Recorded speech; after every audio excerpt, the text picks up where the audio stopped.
ഹരി ഓം ശ്രീ ഗുരുഭ്യോ നമ. ഓം ശ്രീ ഗണേശായ നമ. ഓം ശ്രീ സരസ്വത്യേ നമ. ഓം ശ്രീ ഗുരുഭ്യോ നമ. സദാശിവസമാരംഭാം ശങ്കരാചാര്യമധ്യമാം അസ്മദാചാര്യപര്യന്താം വന്ദേ ഗുരുപരമ്പരാം.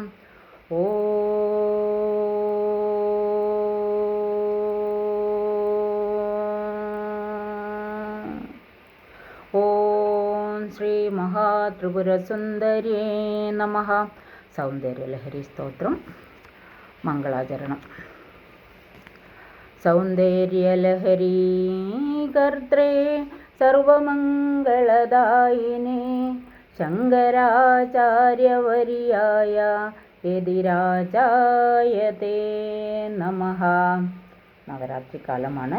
ഭഗവതിയെ പ്രാർത്ഥിച്ചാൽ സർവ ഐശ്വര്യവും വ്യാധികളിൽ നിന്ന് വരെ നമ്മെ മോചിപ്പിക്കും എന്നാണ് പറയുന്നത്. ഹരി ഓം. 18ാമത്തെ ശ്ലോകം ചൊല്ലാം. ലോകത്തെ മുഴുവൻ വശത്താക്കുവാനുള്ള കഴിവ് ഭഗവതിക്കുണ്ട്. അത് നമ്മൾക്കും പ്രദാനം ചെയ്യും എന്ന് പറയുന്നു. ശങ്കരാചാര്യരുള്ള അങ്ങനെയല്ലേ? കാളിദാസൻ ശങ്കരാചാര്യർക്ക് വാഗ്വിലാസത്തെ നൽകിയ ദേവിയാണ്. ഈ മന്ത്രത്തിന് ഒരു പേരുണ്ട്, ആകർഷണ മന്ത്രം എന്ന്. 18ാമത്തെ ശ്ലോകമാണ്. തനുഛായാഭിസ്തേ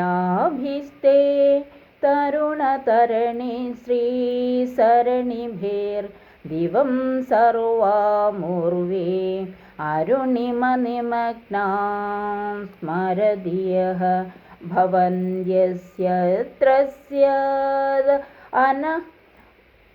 ഭവന്ത്യസ്യത്രസ്യദ്വനഹരിണശാലീനനയനാഃ സഹോർവശ്യാവശ്യ കതി കതി ന ഗീർവാണഗണികാഃ. പദച്ഛേദം ചെയ്യാം. തനു ഛായാഭിഃ തേ തരുണതരണി ശ്രീസരണിഭിഃ ദിവം സർവാം ഉർവീ അരുണിമനിമഗ്നാ സ്മരതിയഃ ഭവന്തി അസ്യ ത്രസ്യത് വനഹരിണശാലീനനയനാഃ സഹ ഊർവശ്യാവശ്യാ കതി കതി ന ഗീർവാണഗണികാഃ. പദാർത്ഥം പറയാം. തരുണതരണി ശ്രീസരണിഭിർ, അതായത് ബാലസൂര്യൻ്റെ ശോഭയുടെ മാർഗത്തെ സ്വീകരിച്ചവയായ ബാലസൂര്യൻ്റെ ശോഭയാണ് എന്ന് നമ്മൾ ഇന്നലത്തെ ശ്ലോകത്തിൽ കണ്ടതാണ്. അങ്ങനെയുള്ള ഭഗവതി നിന്തിരുവടിയുടെ തനുഛായാഭിഹി ദേഹകാന്തികളാൽ സമസ്തയായ ദിവം ആകാശത്തെയും ഉർവി ഭൂമിയെയും അരുണിമണി ചുവപ്പ് വർണ്ണത്തിൽ മഗ്നാം മുങ്ങിയതായിട്ട്, അതായത് ആകാശത്തെയും ഭൂമിയൊക്കെ നമ്മുടെ സാധകന്മാരെ ധ്യാനിക്കേണ്ട കാര്യം പറയാണ്.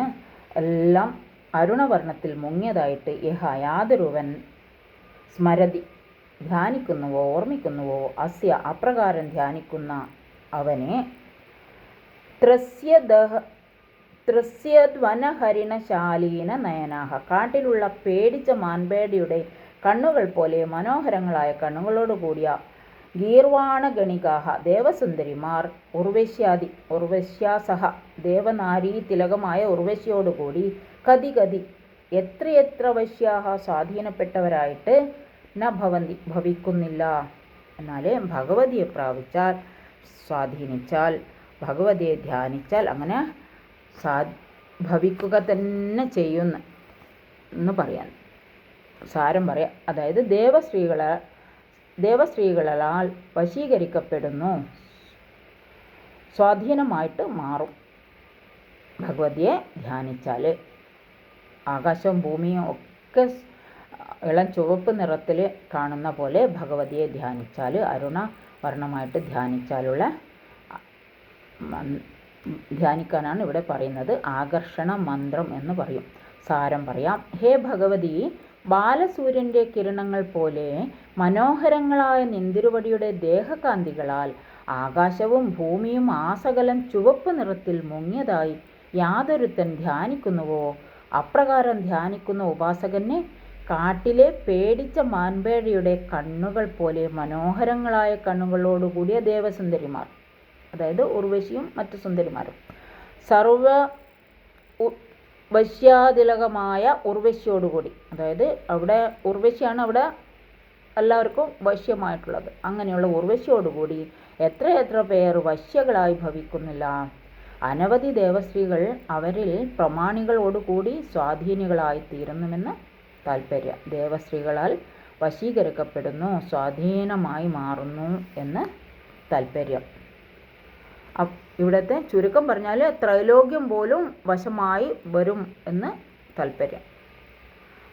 ഹരി ഓം. എല്ലാവർക്കും നവരാത്രി കാലമായതുകൊണ്ട് ദേവിയുടെ അനുഗ്രഹത്തിന് എല്ലാവരും പാത്രമാവട്ടെ എന്ന് പ്രാർത്ഥിച്ചുകൊണ്ട് ഹരി ഓം തത്സത്. കായേന വാച മനസേന്ദ്രിയർവ്യാ ബുദ്ധ്യാത്മനാ വാം പ്രകൃതി സ്വഭാവാത് കരോമി അദ്യ സകലം പരസ്മൈ നാരായണായേതി സമർപ്പയാമി. ശ്രീ മഹാദേവ്യേതി സമർപ്പയാമി. സർവത്ര ദേവീ നാമസങ്കീർത്തനം. ശ്രീ മഹാദേവ്യേ നമഃ. ഹരി ഓം. ശ്രീ ഗുരുഭ്യോ നമഃ. ഹരി ഓം.